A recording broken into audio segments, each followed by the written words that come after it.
did death reign was because of the fact that death had dominion, and that the covenant that was made between mankind and God did not cover death. And that not only did death consume man, man lived a physical death because man had the inability to receive and maintain the Word of God. When you look at the book of Judges, you see a cycle of them being right, them being wrong. You see them in captivity. You see them being freed.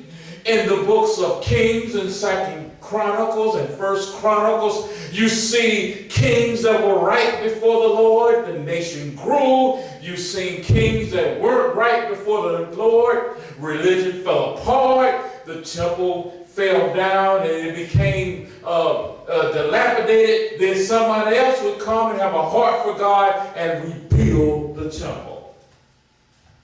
Types are referred, so these types are referred to in these verses, and when we look at it, death reigned from Abraham to Moses, even over those who had not sinned in the likeness of the transgression of Adam. So Adam, this original sin, condemned mankind.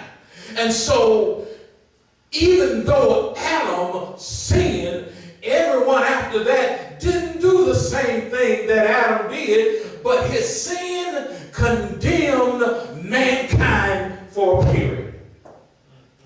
And the offering, the function of the offering, was as a propitiation. It was just going to tide God over until he could settle the issue. Yeah. So there is not sin in the likeness of the transgression of Adam, who is a type of him who was to come. He was a type. But remember, the antitype, the reality of the New Testament, would be vastly superior to Abraham, would be vastly superior to Moses, would be so vastly superior to King David. And notice that David was a man after God's own heart, would be vastly superior to Ezekiel, who was carried in the 37th chapter into a valley of dry bones. The New Testament reality is infinitely greater than the Old Testament prefigured here. A shadow is an image cast by a person or an object. As that person or object intercepts a light source. So when you walk out in the sun, you cast a shadow as the light hits you. When the light intercepts you, who is the object, it casts a shadow. Those men in the Old Testament, they were intercepting points of light that cast a shadow on somebody that was great. Yes, they did. The dictionary defines a shadow as an imperfect image or a copy. Your shadow doesn't look like you. It's somewhat distorted. It's much shorter than you. And depending on where the sun hits you, it does not look like you. But it is a distorted image of you. It's a distorted image. It's not exactly you, but it just resembles you. It's a copy of you. And when you see the works that they did over in the Old Testament and look at the works in the New Testament, you see that the shadow that they projected was just a copy. But after you begin to develop the copy, you see the reality of the New Testament coming alive in Jesus Christ. Yeah. Have you ever taken pictures with a 35mm camera and you take out those pictures from the roll and you have them develop and they give you the negative? When you look at the negative, there is a lot of things you cannot distinguish from the negative portrait until it is developed. It took 1,200 years from Abraham all the way up to the birth of Jesus Christ to develop a negative, to develop a copy. And when you see Jesus laying in swaddling clothes, you see the development of the copy. It's just a shadow, it's just a copy. It's an imperfect copy. And notice that Jesus came down and he got in a body, an imperfect copy. And he knew no sin in an imperfect copy.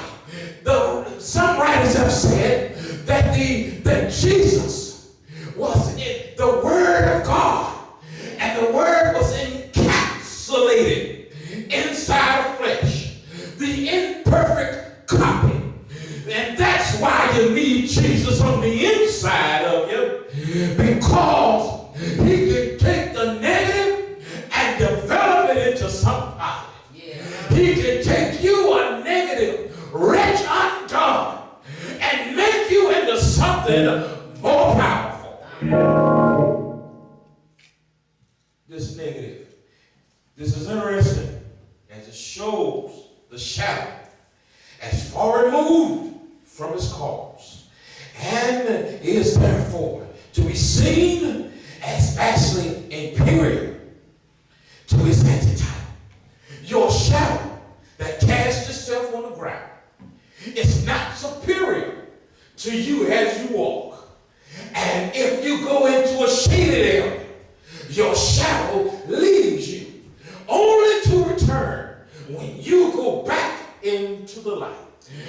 The shadow must be shaped, just as the church must be shaped. It must go through a process of being developed.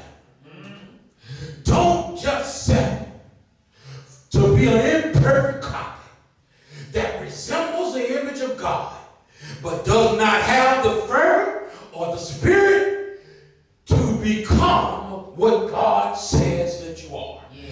Don't just settle on being inferior.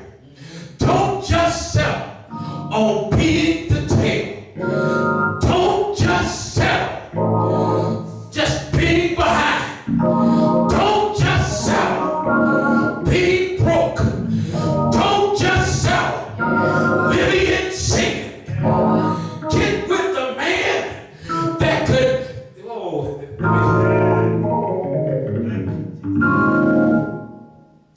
so it's inferior to the antitype, the person or the object which forms it. Now, a shadow, therefore, could also be seen as a type, since it foreshadows or prefigures an antitype. So when we look at shadows and types, we see that they're related. For the law, having not the shadow of good things to come, and not the exact image of the object, is never able to be the sacrifice that which they continually, year after year, the same, to perfect those who draw near. That shadow was not enough to cleanse them of their sins. When what Ezekiel saw in the valley was a restoration of the house of Israel. But the shadows could not bring perfection because the perfecter had not came yet. In Hebrews 11:1, the Ark of the Covenant of the Old Testament contained, when we